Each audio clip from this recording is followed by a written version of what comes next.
Hello, everyone, and welcome. I appreciate you being here this afternoon, and I appreciate those of you who are watching online, and for those of you in the future that may watch this on the video archive. My name is Don Larson. I'm Program Director of the Media Design Master of Fine Arts degree and the Instructional Design Master of Science degree here at Full Sail. And I've been here for almost 8 years. Came in let's see now, it would have been 2009. But I've been a practicing graphic designer since about 1974, so I go way back. And I wanted to give my presentation by taking you back to that early time so that you can kind of see some of the roots of where we are today. And if you have any kind of questions as we go along, I can stop. This will be very informal. I have quite a bit to show, but I'm going to start from the beginning and take you up to a project that I just did recently. And so I'll give you a chance to tell some stories about some of the trials and tribulations of graphic design, and particularly working with some of the clients and some of the things that happened along the way in the projects.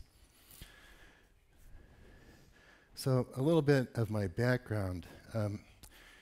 I grew up in a town just west of Chicago called Elmhurst, and it was a town about 40,000. It's very much like Winter Park. It was an older, established community. There was a train that went through there with a depot, so the town was built up in the 1800s around this central business area, and the homes down around that area were early. We had a lot of Frank Lloyd Wright architecture, a lot of homes like that. We also had an example of Mies van der glass and steel house that was built in 1952 as a prototype. Now this was interesting because you can't really build houses like this in a suburb where you don't have a lot of space between the houses because you've got glass walls, obviously. So this was the only example of this type of architecture, but I thought that it was really interesting at the time, you know, as I was growing up. And then, of course, it was very close to the city itself, and my dad was born and raised there, and so he took us into the city when we were kids, and we'd go up and down the elevators in the buildings and kind of explore the downtown area. And Chicago was a great place for architecture. And so as I graduated from high school, I decided that I wanted to study architecture, so I enrolled in the architecture program at the University of Illinois at Chicago. Now, it didn't turn out to be quite as I expected, because the first professor of architecture that we had was a guy named Ken Isaacs. And back in 1970, Ken Isaacs was pioneering the whole idea of building micro houses. Houses that could be taken apart and moved and put back together in different locations. And he called this a matrix, and he said it's a lot like a wine rack. You know, you build this grid-like structure, and then you can insert elements into it, boxes, platforms, desks, ladders, and you can pretty much make it anything you want. And Ken Isaacs was a pioneer of micro houses and now what they call tiny homes, right? Some other examples were, these are now in a museum. That was called a micro dorm on the left. And Ken used to put collages on panels. He'd cut out pictures out of Life magazine and just paste them on these panels. So he was kind of interested in photography and media. That thing on the right is called a super chair. And when he would rent an apartment, he kept the apartment just spare of any kind of furniture, and he built these grid structures to live in. So you'd have a module to sleep in, he might have a chair off to the side, and when he'd move from apartment to apartment, he'd just take the whole thing apart and move it. So in architecture school, in the whole first year, we studied habitats and how people really kind of, what they need to really kind of live minimally. And this was one of the projects that we did with Ken Isaacs. He had some acreage out in Groveland, which is a rural area in Illinois, and we spent a weekend out there. We built these in the at the university and put them together and lived in them for a weekend, and it was freezing cold. These little boxes are roughly 6 feet by 6 feet, so they're kind of small inside, just enough room to have a platform to sleep on, a place to sit. And once you close the door, you know, you're inside this kind of cocoon-like thing. And what's interesting is that a lot of people now are resurrecting this whole idea. And if you Google this, look up Ken Isaacs' micro house, and you'll see that there are students, some in Europe, that have actually gotten the plans for these, and they're building them and seeing what they're like to live in. But the idea of this thing is that you can see it sits on pods, so you can put it in different kind of locations. You could build a community out of these if you want. And, you know, so studying architecture wasn't exactly what I expected, but what it did was to give me a chance to kind of think about things in a different way. Now, this was another project that Ken Isaacs did, and he called this a knowledge box. And what this was a 12-foot cube with slide projectors. Do you remember the old carousel projectors? Have you ever seen those? The inside, he had projectors on all four sides plus the top. And when you went inside, it looked like this. And so the slide projectors were hooked up with timers, and they would just create these montages of pictures. So this was kind of like a translation of the photography that he was putting on the panels of his microdorms and things like that, and now making this more of an experience. Now, much later, I would say probably 10 or 12 years later, there was a professor at the University of Illinois that pioneered something that he called the cave. And this guy's name was Tom DeFonte. He got his doctoral degree at Ohio State University in Columbus.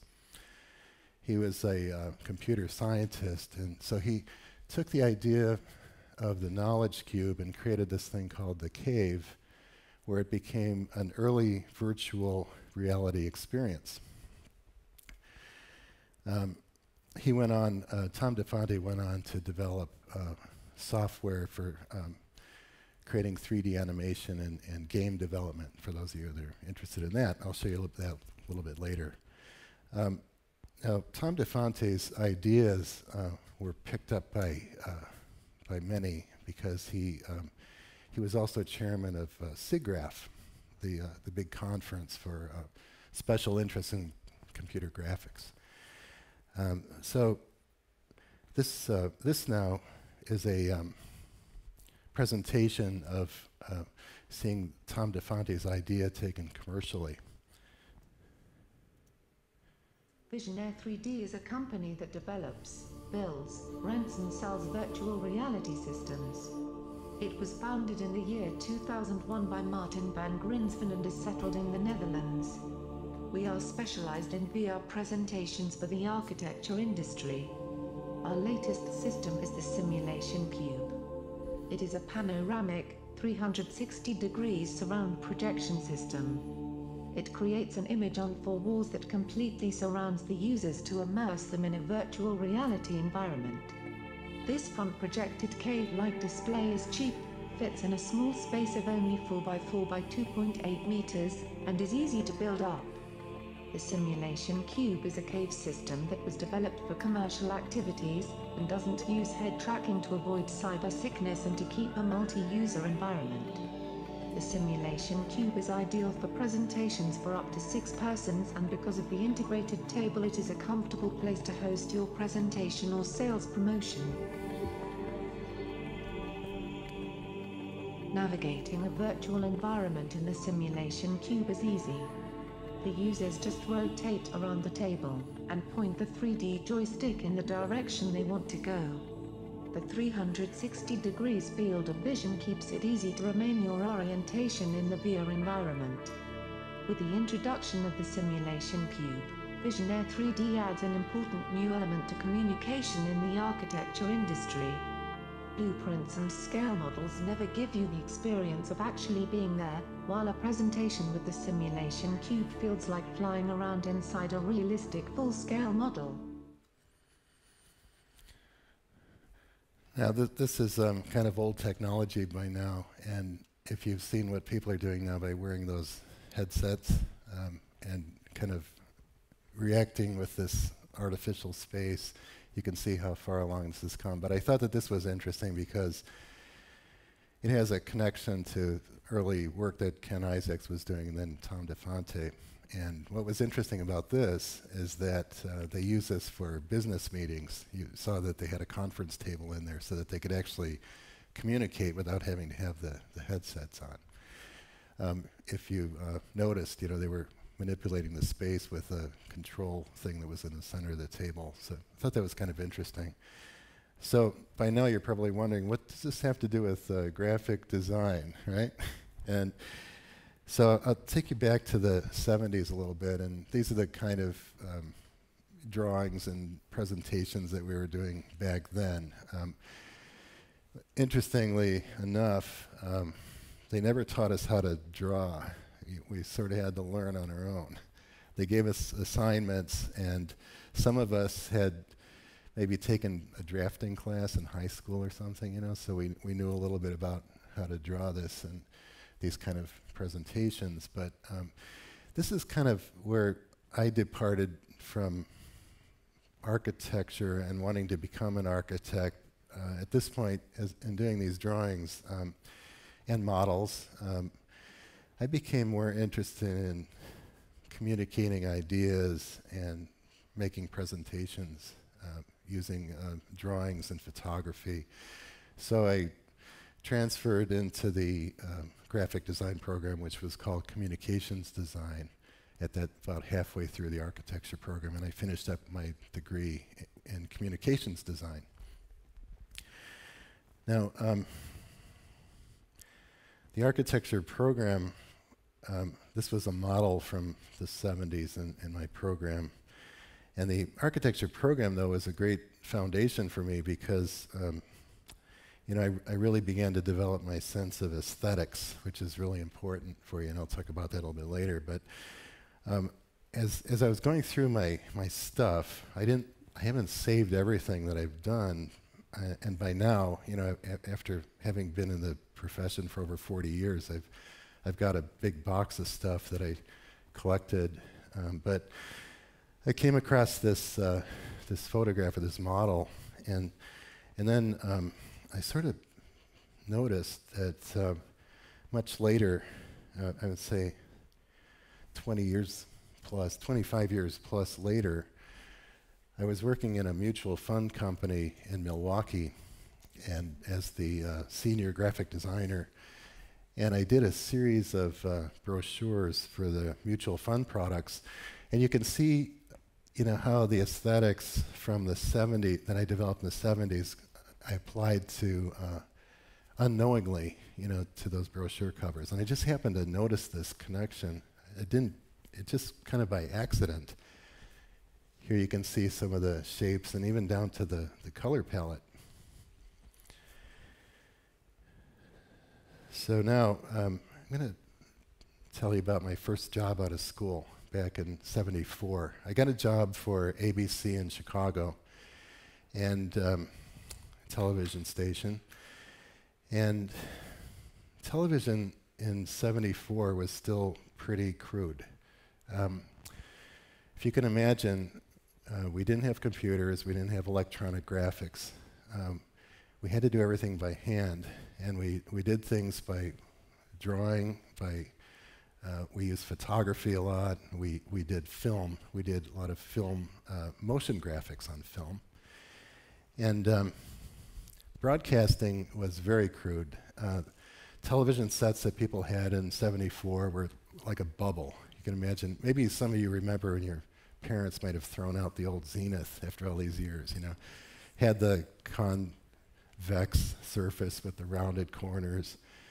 And so as a designer going to work in television, you know, the first thing that I learned was that I couldn't work with the edges. I had to work with the center out. And so a lot of us, and the resolution was so bad because, first of all, we were dealing with scan lines, cathode ray tube, and not only that, but the image was being transmitted from a tower on top of a building. There was no cable, no satellite, so everything was kind of fuzzy. And recently, as I was looking at YouTube and trying to find examples of work from this period, I found this network called Fuzzy Television Memories, and I found a lot of my work actually on that, on that channel. So I resurrected some of it just to give you an idea, to show you what things were like. So this first thing is an opener from the news, okay? My first job, by the way, was with news broadcast. I did the graphics that they did over the shoulder. So this is what the news open looked like. The Titanic, tomorrow's 3:30 movie.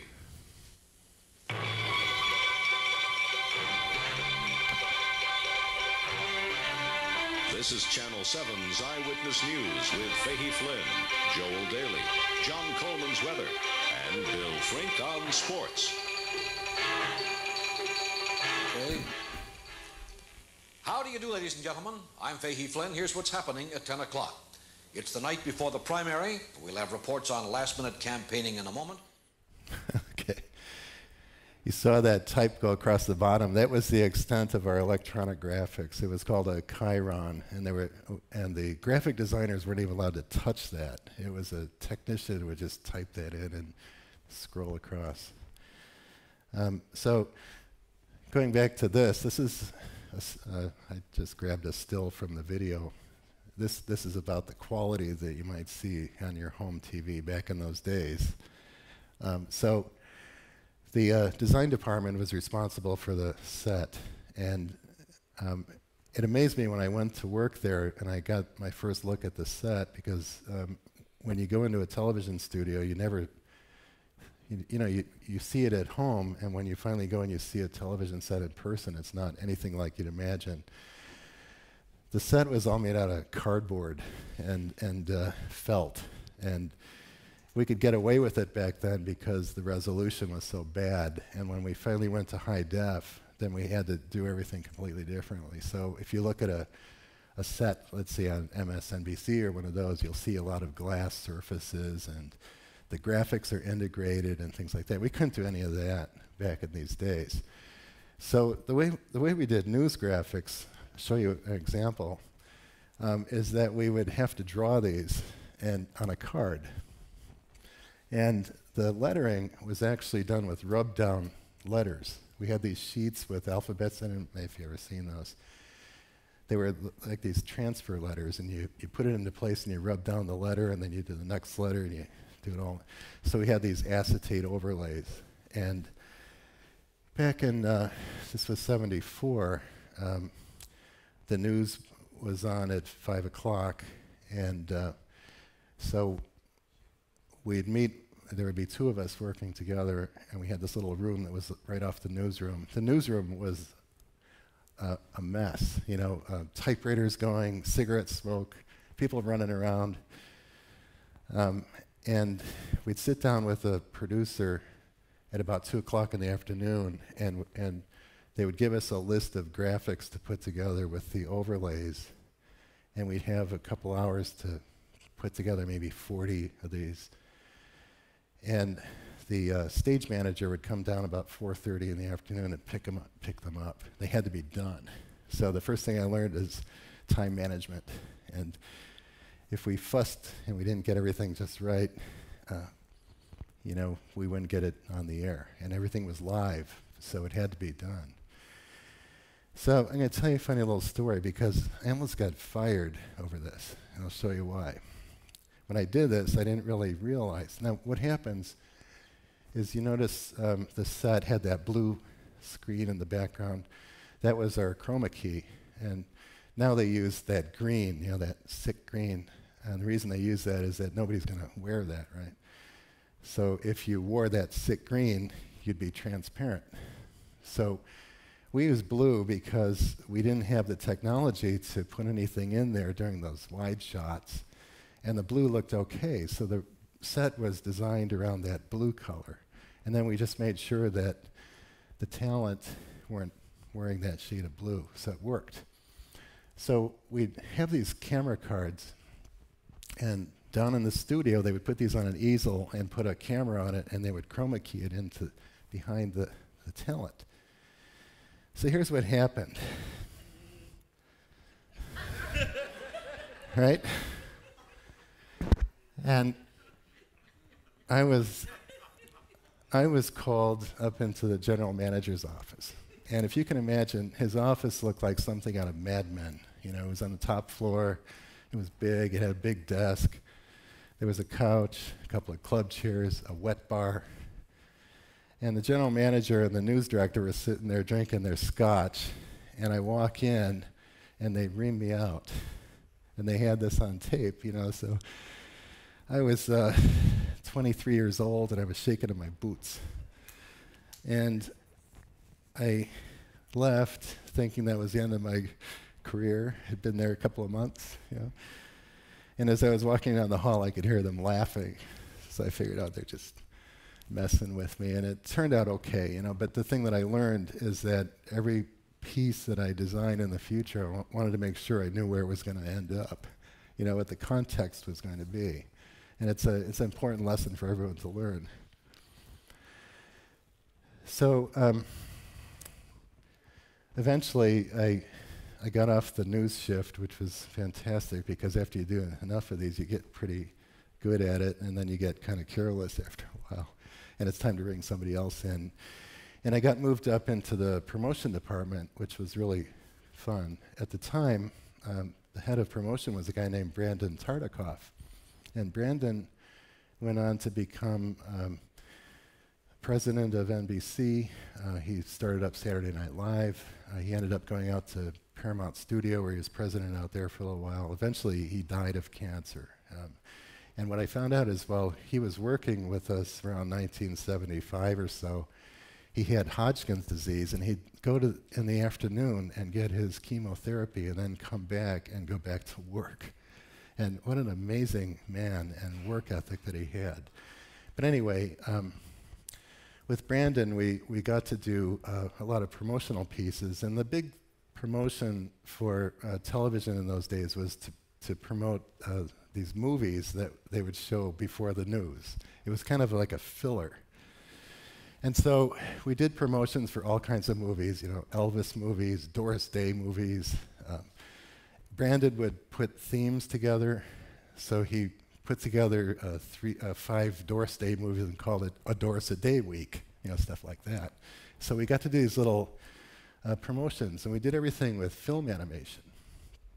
And so we did 5 or 6 of these a week, and over a period of years, you get kind of pretty good at doing them. But I'm going to show you what some of that looked like in these days. This first thing was a promo from ABC.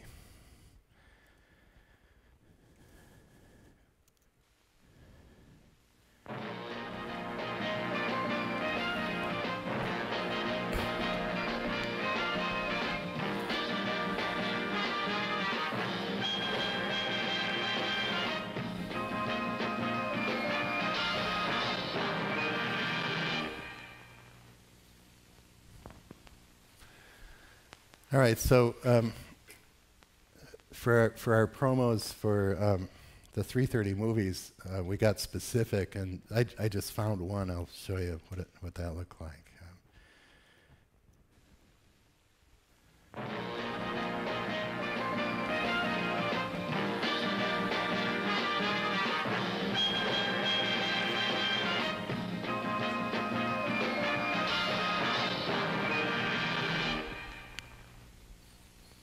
using the same music, of course. So I'm going to tell you a little bit about how this was done, because it's kind of fascinating. This was called an Oxbury animation stand. And basically, there's a film camera up on top looking down at a copy board. And the copy board was controlled by those little knobs. And the camera operator had a button that he could shoot off just one frame at a time. And he would have to, any kind of move that you did, he would have to shoot and then turn the knobs, shoot, turn the knobs to get the movement, frame by frame. It was tedious as all get out. And the device on the bottom was actually a projector, and it had controls too, but it would project into a mirror and project up underneath. So you could put film in that projector and project a movie up into the top and then combine it with other stuff like type or other images. So you had the option of top light, bottom light. But the whole idea was to be able to composite everything in the camera by multiple exposures. So even to do a dissolve, you imagine they would have to film, shoot, turn, shoot, get the thing to move. Then they would wind the film back, put the next scene on, and change the aperture, open the aperture, shoot. So all this stuff going on. And so our job as designers was to create the artwork. The artwork that you saw for that was drawn from a black and white glossy, and the typeset. And so you go in with these parts and pieces and a frame count. And the camera operator would take all that. We'd kind of sit down and talk it over and we'd have to give them a precise frame count with overlays to show where the movements were going to be. And then he would kick us out of there because he didn't want us talking to him while he was doing his magic. And the thing is, you wouldn't see the result until it was all done and sent to the lab, processed, get it back, and then you look at it on a projector. So when I first started doing this, I would lay awake all night going over what I was doing in my head, Usually we would start by meeting with the music coordinator at the TV station, and he had a whole library of music. And he could actually take recordings and cut them. He would use the little magnetic tape and a razor blade, and he would actually cut music down so that it fit into the 20 or 30 seconds, whatever we needed. And then we could sit with him and we could use that to make a frame count, and that became sort of the basis of the motion graphic so that we could time things to fit with that. But anyway, it's a long story, but I can tell you what a nightmare it was. And the first few animations or motion graphics that I did like that, when they came back from the lab, the art director, who was my boss, would take me by the ear into the film department, and we'd look at it, and if it worked, he'd say, "Good, you get to come back tomorrow." And that's the type of intensity that we had during those years. But it was a good teaching experience in learning how to plan and how to visualize things. And of course, things are quite a bit different now because you can do all of that in your laptop, and you can manipulate it. You can edit it yourself. We didn't have those kind of capabilities back then. I'll show you another. Now, I want to show you something that was really exciting to us at the time. And this is kind of what set the stage for things to come.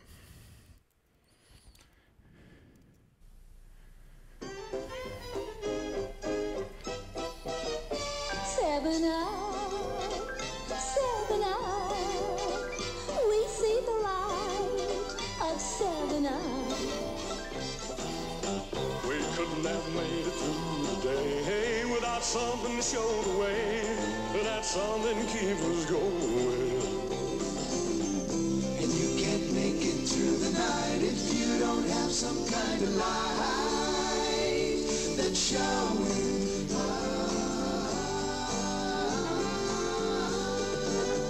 7 up, 7 up.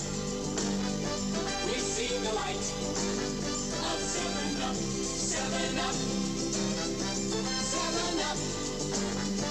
We see the light of 7 Up, 7 Up.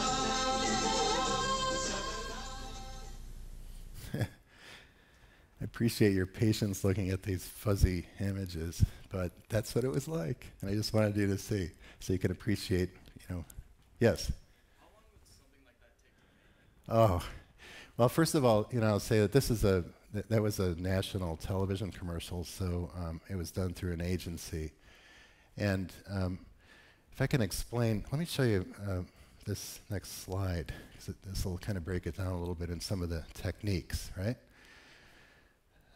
Has anybody heard about this technique called slit scan that's up in the upper left?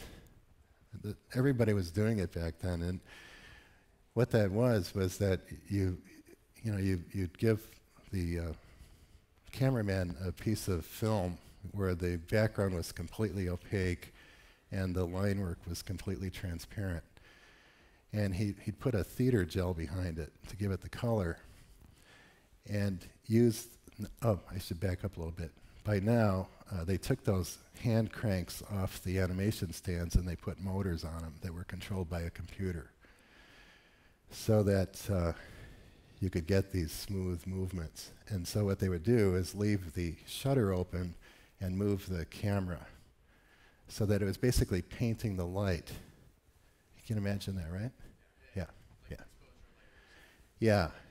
So you imagine if you had this color line work against a black background and move it while the shutter is open, it's going to create a time exposure of motion. So it's really kind of painting the light, and you get some really nice little details, because where the lines overlap each other or get closer together, you can see how the color gets brighter. And yes? Like the techniques that you guys were starting to do here changed like the displays and technology that you were doing? Yes. Today we have like sometimes the techniques change the way we display like 1080p to 4K and above. Was that happening at this time? This is why I'm giving you this history lesson, because these are your roots. Okay? Yeah. And Robert Abel was the pioneer of all of this. And going back to your question about how long did it take, it took months. It took months. And what he was doing was combining live action with graphic film, okay? And so that kind of equipment that I showed you was really kind of basic for what Robert Abel was doing. They were actually building their own equipment. And he was out in Los Angeles, so he was doing a lot of work for the network television and also the big agencies. And so aside from this 7-Up commercial, he probably did hundreds of commercials along that level. The 7-Up commercial, the story behind it was that they were trying to show that 7-Up was around for a long time, and that's why you have those Busby Berkeley kind of dancers come in from the 1930s all the way up to what was present at the time. And that's an image that, at the top. He was projecting, they would get the dancer into the studio and film, and then use optical effects to marry it together and layer it through multiple exposures. And even those starbursts were created with filters on the lens flares, and star filters. So there was no limit to the glitz, but there was a limit to budgets. And a lot of us were frustrated because we couldn't afford to do stuff like this. And a commercial like this at that time might have cost as much as $500,000. And back in '74, that was a lot of money. Yeah. Now I wanted to put these examples together because the one on the lower left was interesting, and I just kind of came across the story on that recently. That's an opening for the Hitchcock film Vertigo. And Robert Abel started out as a cameraman working for Saul Bass. And Saul Bass was really the pioneer of motion graphics. So back at ABC, it's like we're working on not these kind of budgets, but we needed to kind of keep up with the state of the art as much as we could. So I'll show you one that we did. Oops.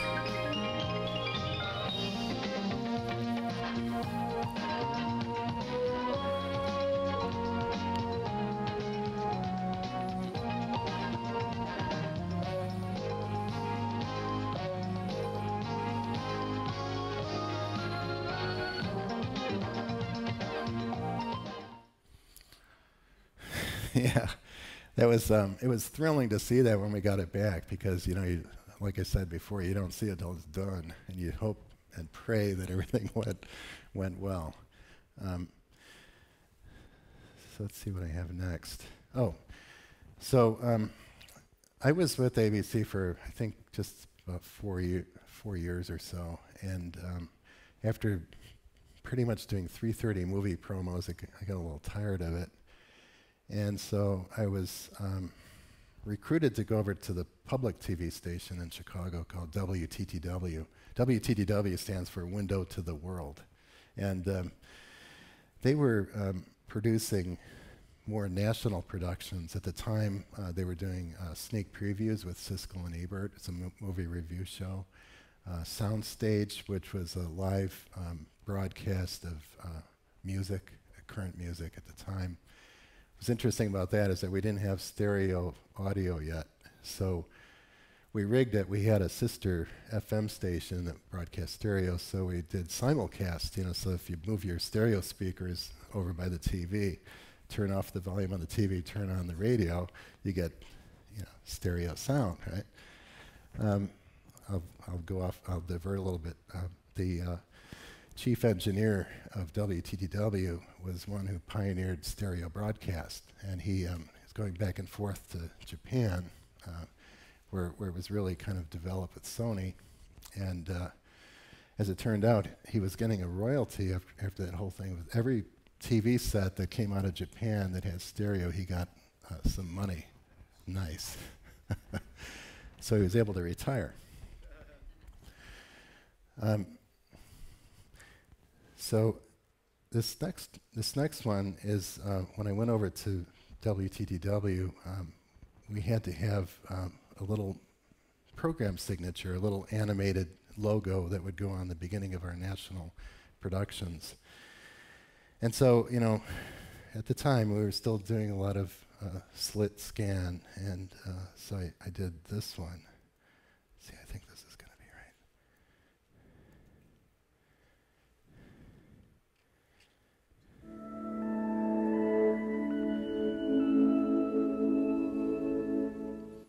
And that was it. So we kind of got simpler and simpler because, for budget constraints and also for time constraints. Now, I'm going to jump ahead into the 80s. And this is a group of computer engineers at Ohio State University in Columbus. And there was a professor there named Charles Surrey who was into doing computer graphics, and he was really studying how to create three-dimensional computer graphics. And so he was one of the pioneers. And he talked the university into putting in a supercomputer. This is a Cray, okay? And they developed software called Twixt to be able to create three-dimensional models and to be able to create 3D animation in the computer so that they could cut, hopefully, the time and money off of the kind of work that Robert Abel was doing with film. And so suddenly, we began to see images that were just beautiful and crisp. And I remember, and I think Elena will remember this too. Elena's on our MD/MFA faculty sitting here, and she also came out of broadcasting, and we'd go to these conferences. The Broadcast Designers Association would have conferences in different cities every year. And we all went to this one, and we saw this work for the first time, and everybody was aghast at the quality of it. So we all wanted to do it, of course. So by this time, we had that little slit scan logo that I just showed you for a few years, and I got a call to go up into the general manager's office, and he wanted me to start working on updating that. So having gone to one of those conferences and seeing what the state of the art was, I go, we've got to go to Cranston, Surrey to have this done. Now here were the constraints. In PBS, the program signature can only be 3 seconds long. It's really hard to do, if you can imagine how fast it goes by. because you kind of have to establish a brand identity at the same time. And so our brand identity was that we were coming out of Chicago, and every television's brand identity is their call letters. Okay, so I went back to I was the creative director at that time, so I went back to the designers, and we sat down and we kind of noodled out some ideas, and we came up with this idea that we could show a bit of the skyline with Sears Tower, where we were broadcasting from at the time. It was the tallest building in the world then. We just moved the transmitters up there, so that all of a sudden, the broadcast area was much greater, and at that time we had the largest viewing audience in the whole country, and for a PBS station, that's pretty amazing. So we wanted to show that, but then the whole idea is that this sphere would collapse down and become the dot on the I in the final logo. And so I went back to the general manager, and I had some little sketches. We tried to mock up what this would look like. We used Prismacolors. We kind of made this little art board. And he said, "Well, what's this going to look like?" Because he goes, "I really want Tiffany." And I go, "It's going to be like cut crystal. It's going to be beautiful." And I said, and I know this place that can do it, and it's going to be amazing. So he goes, "Okay, go with it." So from there, I contacted Cranston, Surrey, and I had to fly out to Columbus to meet with them, and I showed them the storyboards. And they came back with a price of $35,000 for 3 seconds. And that was just to get the thing onto a videotape. And then beyond that, I would have to get a musician and master it and create copies of it so that we would have it. And here I have a few notes. Here's the deal with the supercomputer. Back in '84, when we did this, the Cray computer cost $15 million, not including the disks that you needed to be able to store whatever you did on it. The disks were $125,000 a piece, and one disk could hold 1.2 gigabytes. So I just did a little calculation, last year I bought one of these 1 terabyte little hard drives, I think I paid less than $100. I looked on Amazon the other day. You can get it for about $45 now for a terabyte, right? The equivalent of that would be 84 disks. So we're talking $10,500,000 in disks to now what you can do with a 1 terabyte little drive. And I think you can buy a 2 terabyte drive now for $99 off of Amazon. So give you an idea how far we've come in 30 years. At $10,000 a second, roughly, if you were to do a commercial, which most, we're starting to see commercials come out using this kind of technology, a 30-second spot alone would cost about $300,000. So that was a little bit less than what you could get at Robert Abel, but it was still like out of reach for most TV stations. And the only reason that I had that opportunity is because the general manager was behind it, and he really wanted to put this out, nationally. And we were also doing some international productions as well. So I'll show you what this is what it ended up looking like.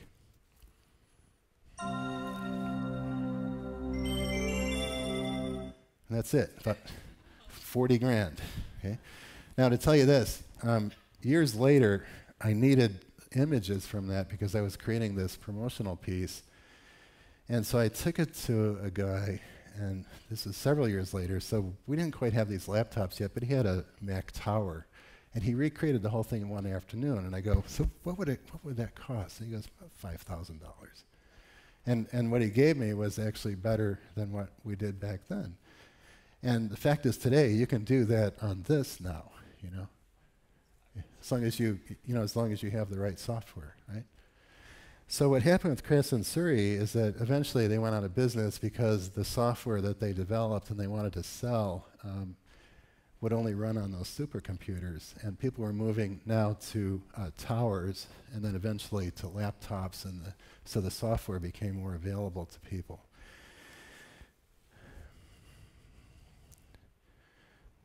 Let's see, so I'm going to show you what the program signature looked like on one of our typical openers. And the reason I want to show you this is because by this time, TV stations were putting in better editing equipment, and so because of the cost of that, we had to justify the cost by doing all the openers in-house.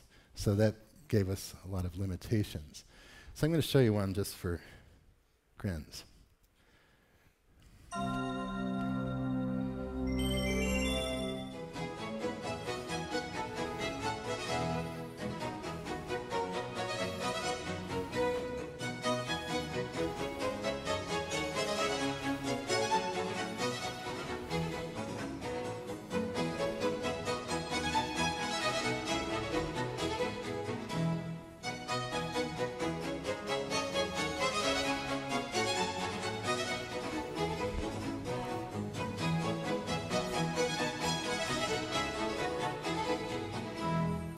You got to dig that title design, right? Hi, welcome again. More American Cooking. This time, New Orleans, a fascinating city. I think New Orleans is probably the best restaurant city in America.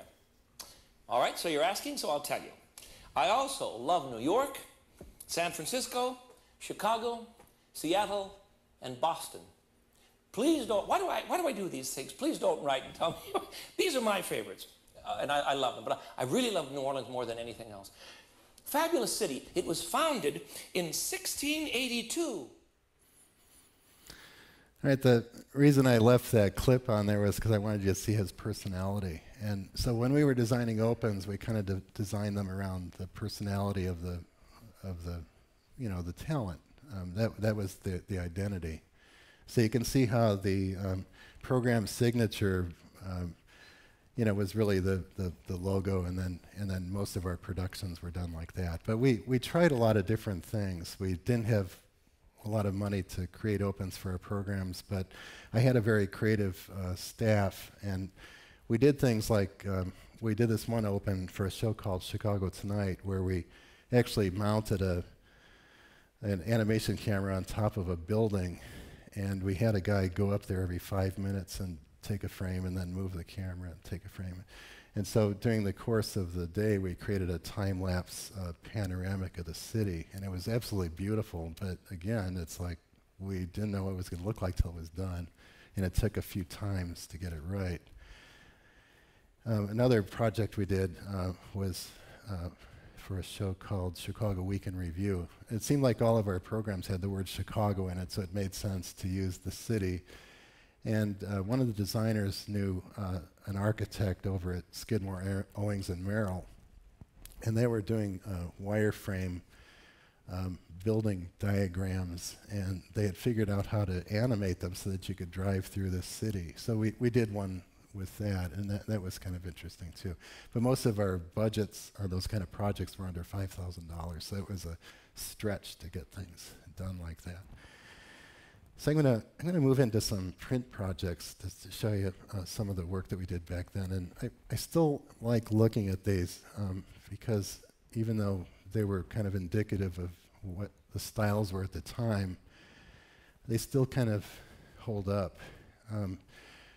So this was done in, let's see, I want to say 85, and right after the Olympics. And the designer that worked on this, her name was Irene Cagney, and I think she was influenced by that style. But the project was interesting in that we collaborated with the Chicago Symphony Orchestra and one of our underwriters to put together this production where we had high school music students come to Chicago and audition, and the ones that were selected got to compete as soloists with the Chicago Symphony Orchestra. And so it was a big deal, Chicago Symphony Orchestra being one of the top orchestras in the world. So this was the call to entry poster that went out to the high schools, and We also had a little brochure that kind of outlined it. There was a sheet that had the repertoire that they had to choose from, and of course it was all that top orchestral music, so it kind of limited, the applicants. And this is what the event actually looked like. That's at Orchestra Hall, and the woman there in the white dress is the participant or the soloist. And when we went to the event and we saw how serious it was, it kind of changed our ideas about what the poster should have been, because looking back at the poster, it was kind of like crayon-like, it seemed a little bit young. And when we got to meet the actual performers, they were really very much adults and very serious about their music. And in fact, this person is Rachel Barton, and she's now traveling around the world, and she's a guest soloist at all the top orchestras everywhere. So we got to do this for the same production for a number of years. So each time we did, we tried different styles and techniques, and it was a lot of fun. We kind of did it as a little competition within the design department. So the one there on the left was right after that first colorful one. We kind of stepped away from it, trying to make it a little bit more sophisticated, and it kind of took on this Matisse-like thing. And the graphics that we did for the poster eventually were used for the open for the program. So we had these musical instruments with this kind of like colored line that would vibrate as the instruments cruised past in the video. The center one was probably the most sophisticated one. We got the participants to come into a photo shoot at a professional photographer studio. And it was kind of funny because the girl playing the cello, the one down in the lower right, he was trying to get her just to turn the cello a little bit, and she goes, "No, I can't do that. That's not how you hold it." So you could really see how serious they were. The next year, we commissioned an illustrator because we wanted to really capture what the experience was like, and we wanted to do it in kind of this fun, artful way. So we gave him a sheet of paper called elephant hide. It kind of looks like parchment, and he drew right on the paper. And then we created those little marbles photographically, and we had those imaged into the scan. And so this is still before we had our computers, right? So we had to take that out to a pre-press shop, and they used something called Cytec. And at the tune of $2,000 an hour, someone sat down and put that together. So this is where we got into a little bit of trouble.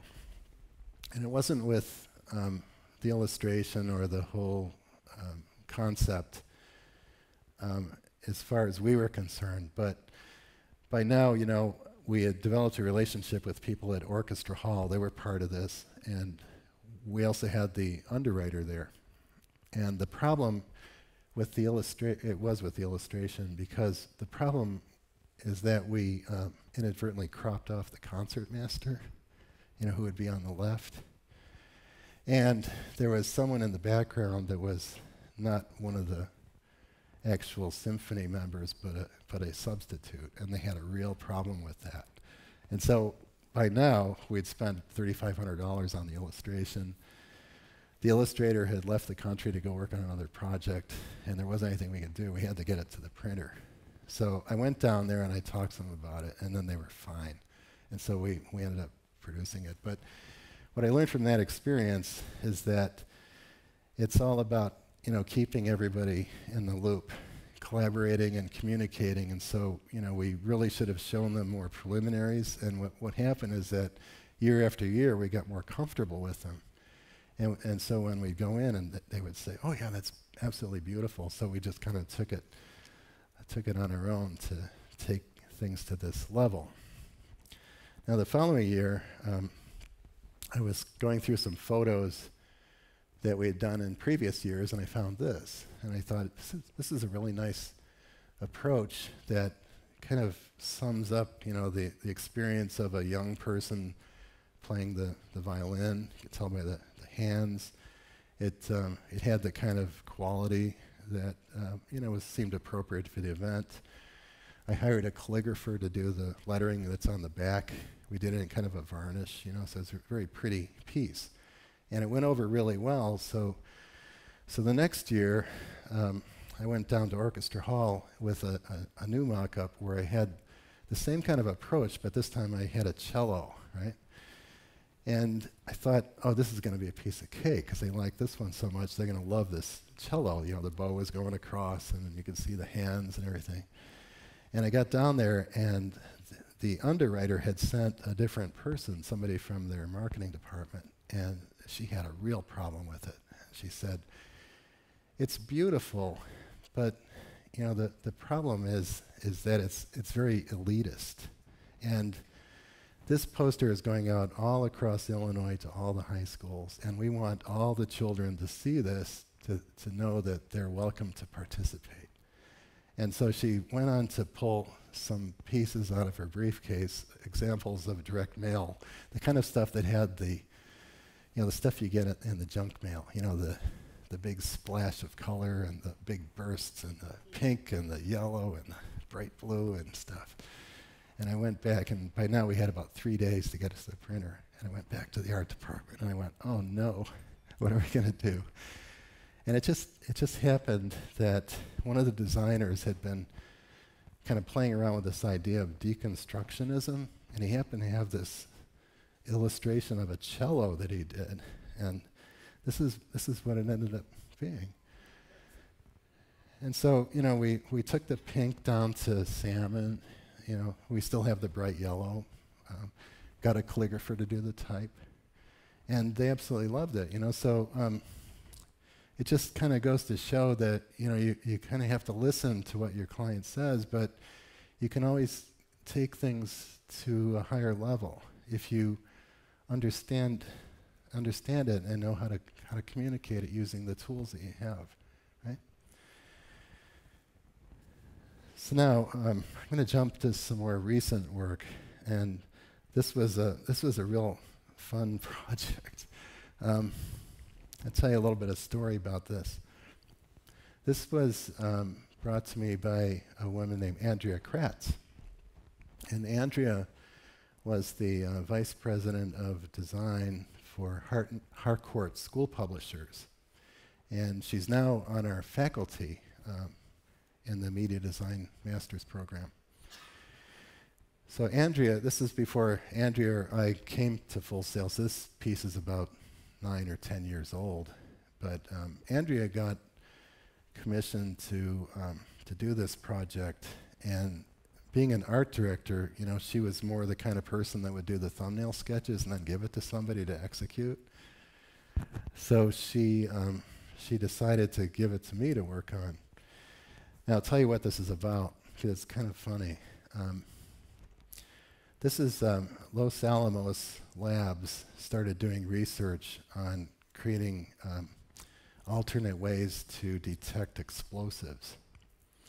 And they found that they could train honeybees to sniff out explosives. And so that's why this is called Activate Plan B. And you see Andrea's angry honeybee pointing at a bomb. Now I'm going to show you the film from Los Alamos so you can kind of see what the project is like, because it's kind of interesting.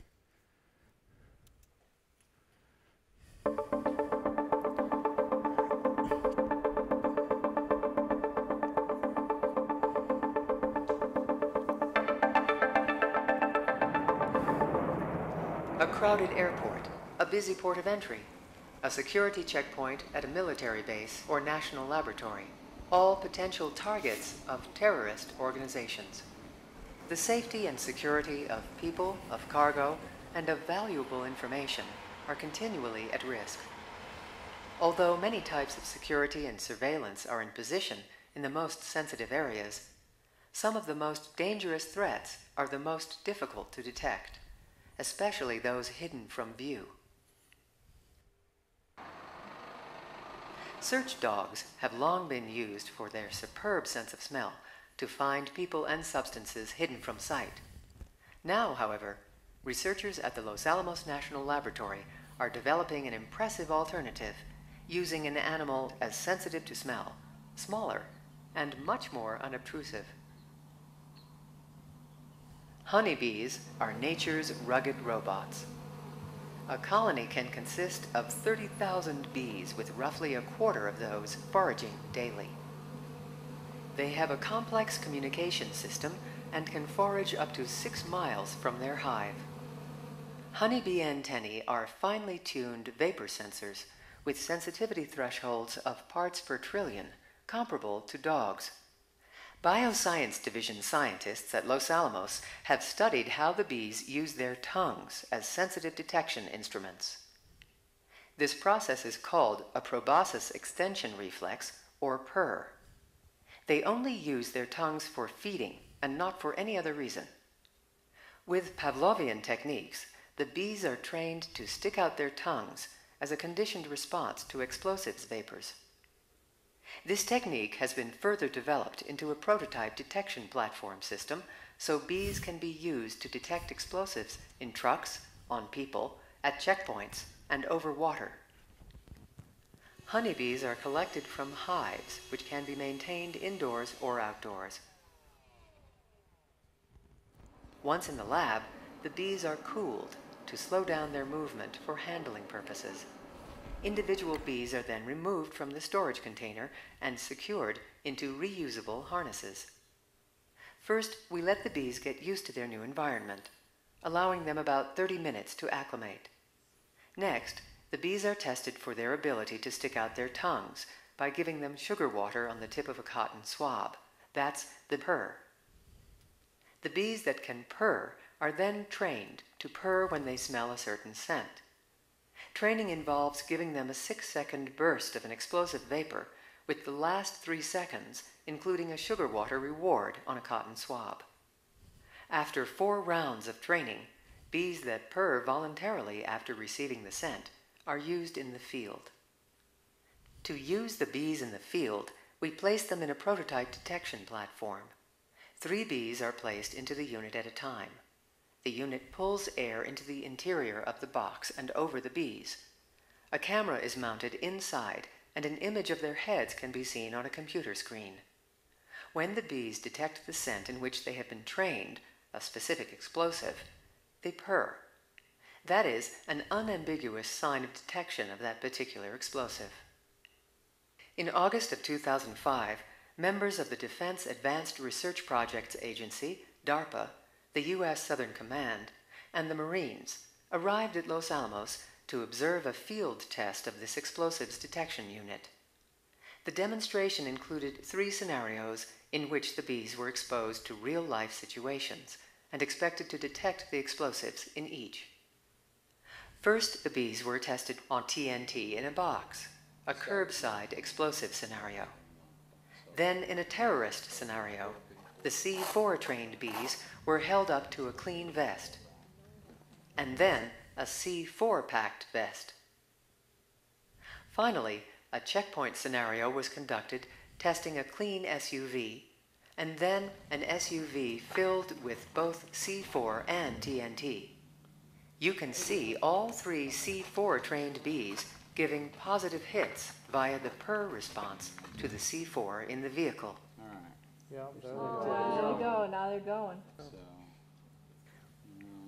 Researchers at Los Alamos have shown that this detection platform can be used to detect explosives in the lab and in the field. We are currently studying the proteins in the smarter bees to determine if there are ways to improve the bees' ability to detect, be trained, and retain their long-term memory. Some work has been done as well on studying if antennae morphology plays a role in the bees' sensitivity and training capabilities. This sensor platform can be used for explosive detection on land and over water. It has the potential to be modified to detect other scents, such as narcotics and biological threat agents. Honeybees are one of nature's most sensitive detection platforms. They are inexpensive to maintain, inexpensive to train, and self-reproducing.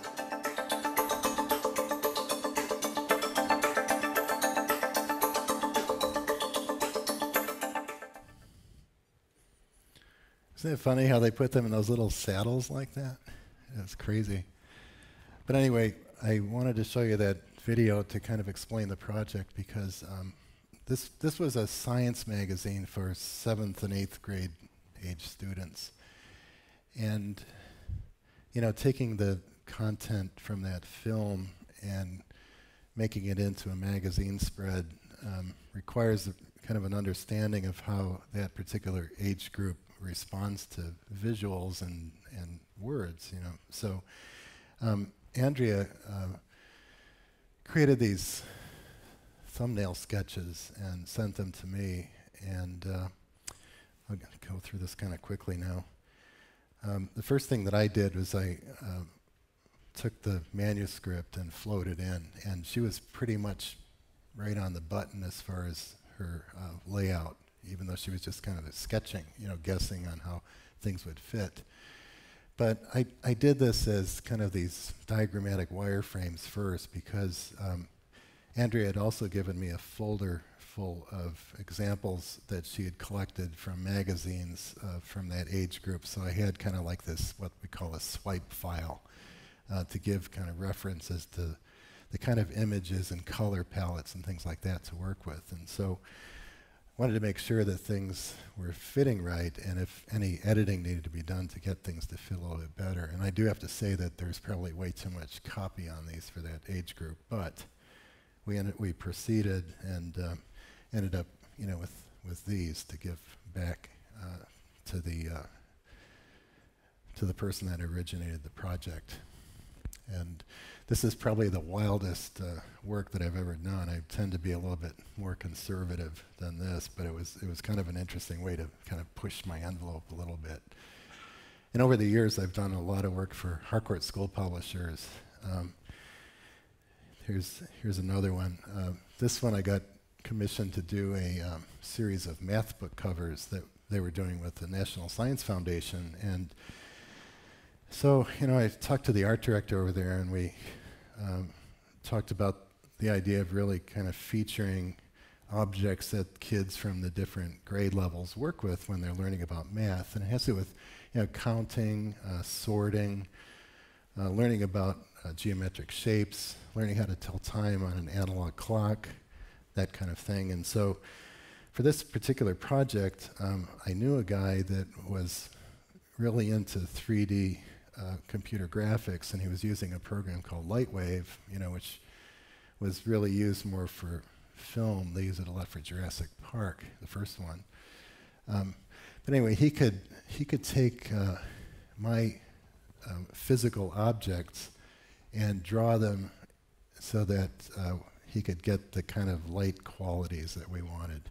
He took those wooden blocks and rendered them out fully like that.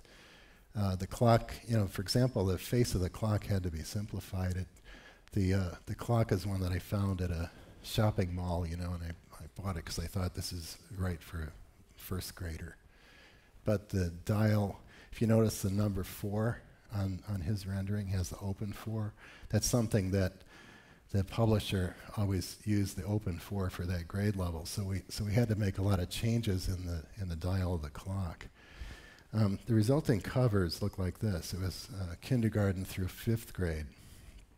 And so these are the objects. And when we finished them, they look really like very, very high quality photographs. But what was nice about working this way was that I could go to his studio, and once he had the images in his computer, we could sit there and kind of play with it to get just the right angle and just the right lighting.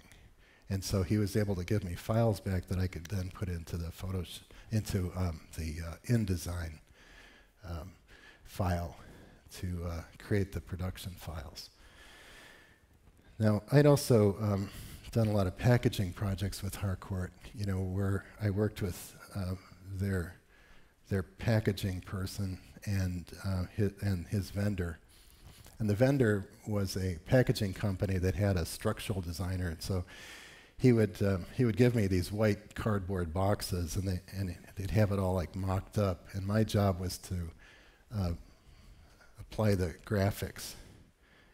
So we do a lot of projects like this. So when it came time to doing the box for Think Math, this project that I was showing you with the colorful clocks and blocks, I went, they called me in and they said, we'd like you to do the display case for these books. And we had a little meeting, and we think it should be along the lines of M.C. Escher. And I'm thinking, oh my gosh. Anybody here know what M.C. Escher is noted for? This kind of stuff. And I had probably less than a week, And I go, I don't know how I'm going to do this. So I did a little bit of further research, and I found that M.C. Escher also did this kind of stuff. And this is what he called tessellations. So it was using patterns. So I thought, well, I could probably work with something like this. And the whole idea of tessellation is kind of mathematics, and now I've got a story I can go back. I'm going to do M.C. Escher, but it's going to be tessellation. So I started playing around with Adobe Illustrator, and I created this little block module. And if you look at it long enough, it kind of goes inside out. And with that, I was able to create, like multiply it, create pattern like that. And then I had to deal with the vendor, and usually what he would do is give me this template as an Illustrator file. And what I would have to do with that is begin to put the parts and pieces together into the template so that finally it would look like this. This file, by the way, is about over 4 feet high by 5 feet wide when you print it out. And the end product looked like that. So they were happy with it, and it picked up enough of the color from the different covers that you could put any of the covers in there and it would work. One last project, and this is the recent one. I just finished this one a couple of weeks ago. This was with a friend of mine that I worked with back in Chicago, and he's now out in Burbank, and he's doing television documentaries, and he's really into doing historical documentaries now. And he finished this project last year called Heroes on Deck. And the story is interesting because during World War II, they needed to train pilots to land on aircraft carriers, and they couldn't do it in the Atlantic because of the U-boats, and they couldn't do it in the Pacific because of the Japanese submarines. So they came up with this idea of doing it in Lake Michigan off the coast of Chicago. Okay? Crazy. They took these old steamships and they converted them into aircraft carriers, and the problem is they were a little short. So a lot of the planes went into the drink. And they began to, these salvage crews began to go out into the lake, and they would find these, they'd be kind of deep, and they could pull them up, and they were still in pretty good shape. So they were pulling up all these, there were over 100 of them in the bottom of the lake. So they were starting to pull these up and restoring them and donating them to museums and airports for display purposes. I saw the film, when they pull them up, they're still, they might have a busted wing or something, but they're covered with clamshells. That's the worst damage because the lake is cold and it's deep. I'll show you a little. This is a teaser to give you an idea. See. This film contains rare footage of a U.S. Navy operation just off Chicago's shoreline that changed the course. I think I goofed on that one.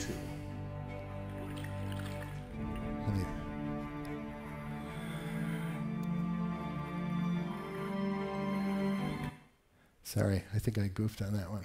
We'll skip ahead. We're running out of time anyway. This is what the plane looked like. The planes look like generally when they pull them up.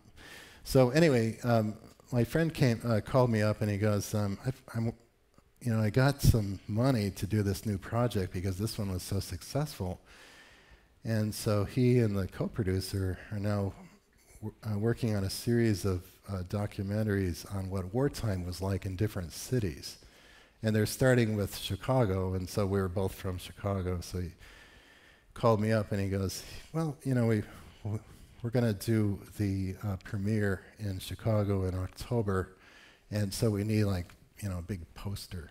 And I thought, oh, that'd be kind of fun, you know. So he goes, and this is kind of what we were thinking. And I go, oh boy. And first of all, I have to say, I'm not an illustrator, you know.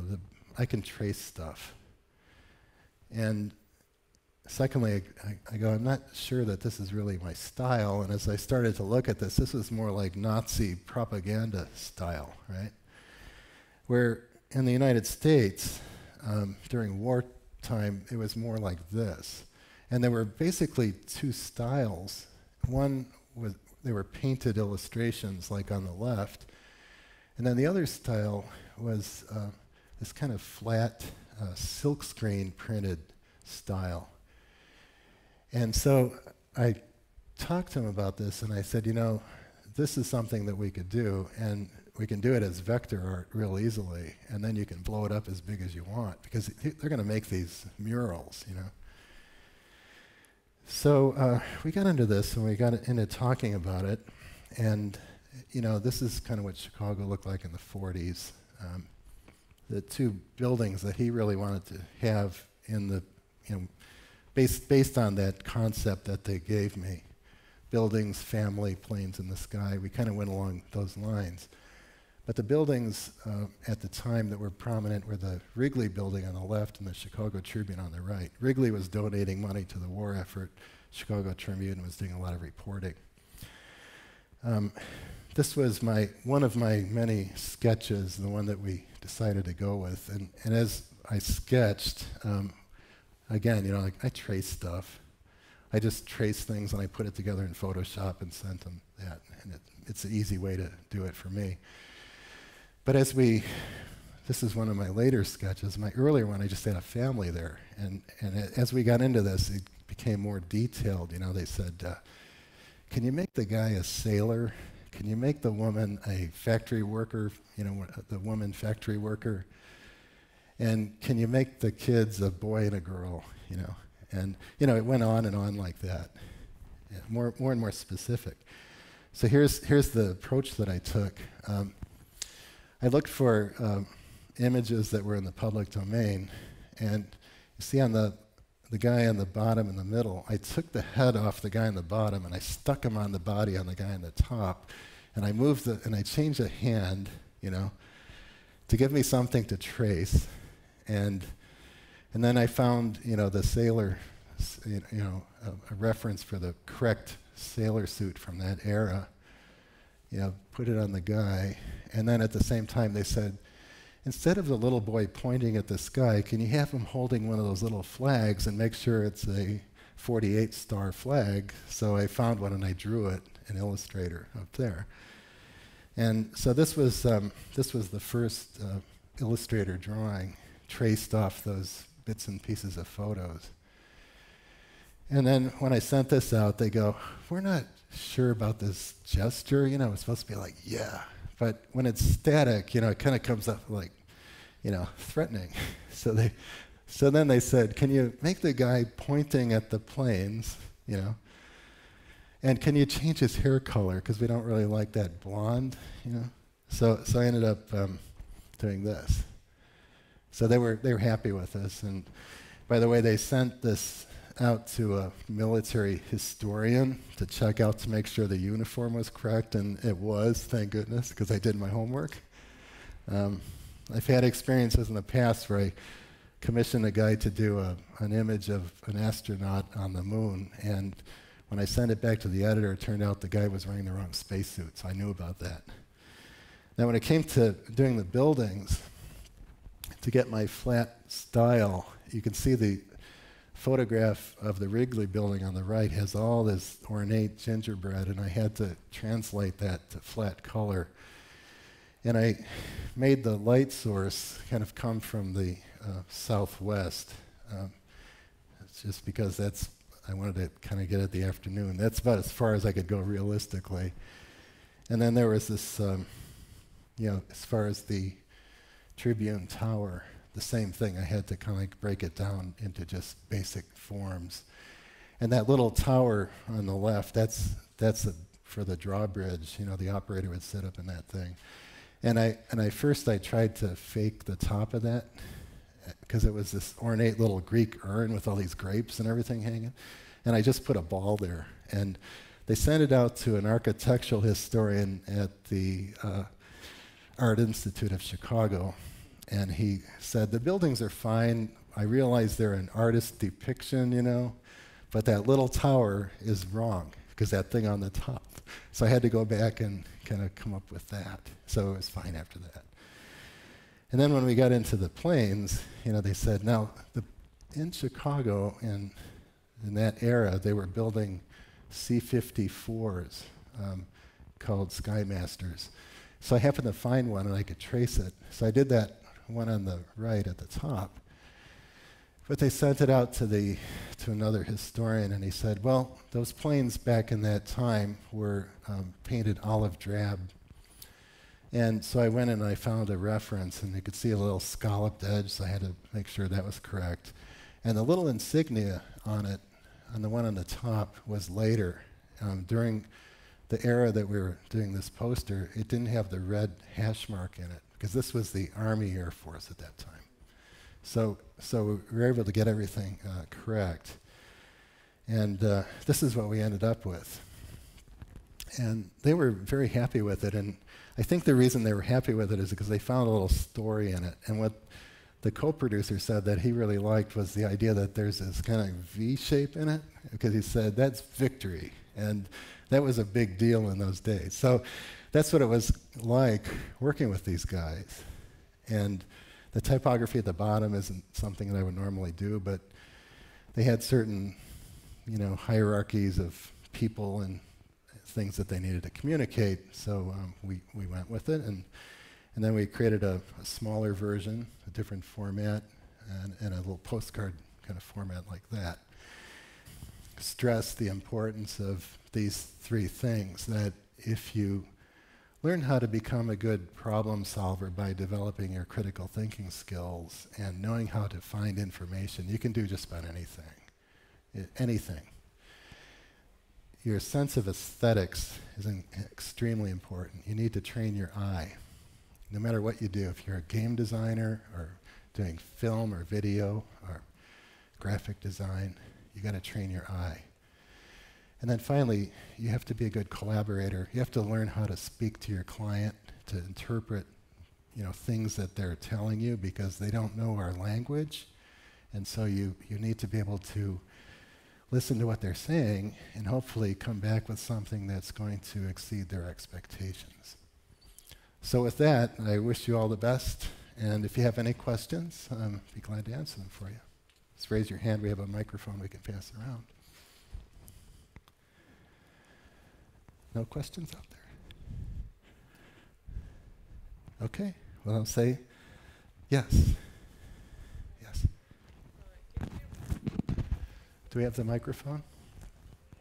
Okay.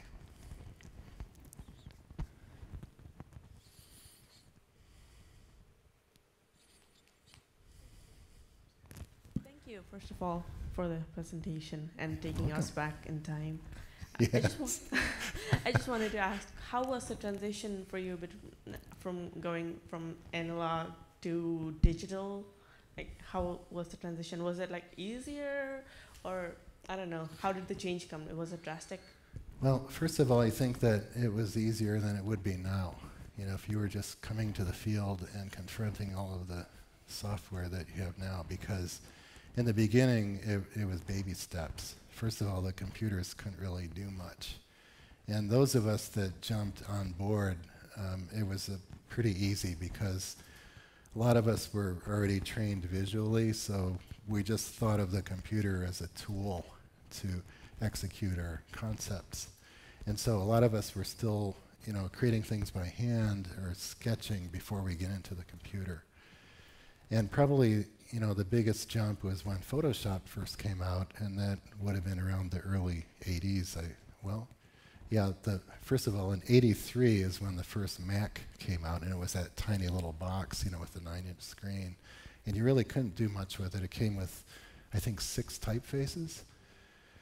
And you know, you could set type and you could make a newsletter, but it was very limited. So what we used to do is use it to create boxes and pieces for our layouts.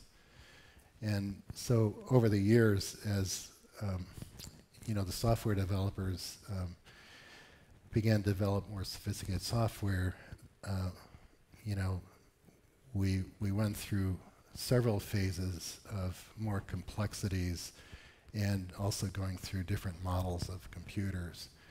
Because what would happen is that, you know, you just go out and get the latest Mac, and within the next year, it would be out of date because the new software wouldn't run on it.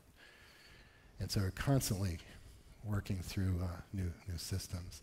And even today, you know, it's like our computers get outdated now within a few years, but it's not as bad as it was back then. Yeah. Anyone else? Well, it's the end of a day, end of a long day. So I appreciate everyone coming and listening to this, and I hope you enjoyed the history lesson. Thank you.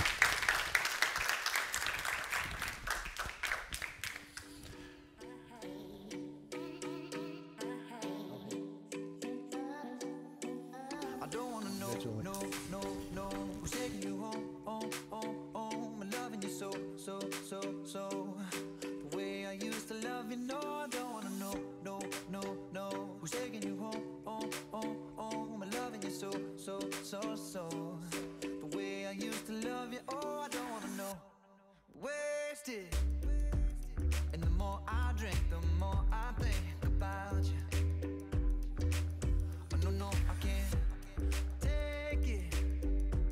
Baby, every place I go reminds me of you. Do you think of me and what we used to be? Is it better now that I'm not around? My friends all acting strange, they don't bring up your name. Are you happy now? Are you happy now? I don't wanna know, no, who's taking you home, I'm loving you so. The way I used to love you, no, I don't wanna know, who's taking you home, I'm loving you so. The way I used to love you, oh, I don't wanna know. And every time I go out, yeah, I hear it from this one, hear it from that one, that you got someone new. Yeah. I see but don't believe it. Even in my head, you're still in my bed. Maybe I'm just a